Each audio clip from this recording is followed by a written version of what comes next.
ومن یشاقق الرسول، اور جو رسول کی مخالفت پر تلا ہوا ہے، یہ نجوہ کر رہا ہے مخالفت میں، سازشیں، سرگوشیاں، بھڑکا رہا لوگوں کو، دیکھو جی یہ کر دیا، یہ کر دیا، اپنے لوگوں کے لیے یہ کر دیا۔ غزوہ حنین میں ہوا، غزوہ حنین میں چونکہ بہت سے مسلمان وہ تھے مکے کے جو اسی وقت ایمان لائے تھے فتح مکہ کے بعد، اب بہت شریک تھے وہ اس جنگ کے اندر حنین میں، مال غنیمت میں حضور نے ان کی دلجوئی کے لیے تالیف قلب کہتے ہیں، ذرا زیادہ مال دے دیا، اس پر لوگوں نے شور مچا دیا۔ دیکھو جی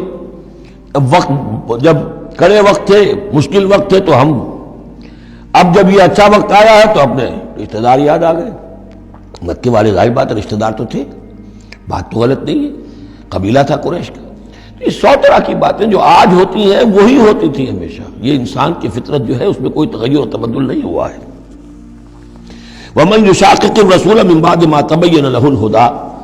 اور جو رسول کی مخالفت پر تل گیا اس کے بعد کہ اس پر ہدایت واضح ہو چکی،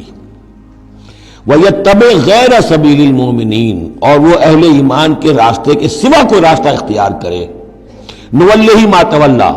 ہم بھی اسی کی طرف اس کا رخ کر دیتے ہیں جو رخ اس نے اختیار کر لیا ہو، وَنُصْلِهِ جہنم، اور ہم اسے پہنچائیں گے جہنم میں، وَسَاءَتْ مَصِيرًا، اور وہ بہت بری جگہ ہے جانے کی اور لوٹنے کی۔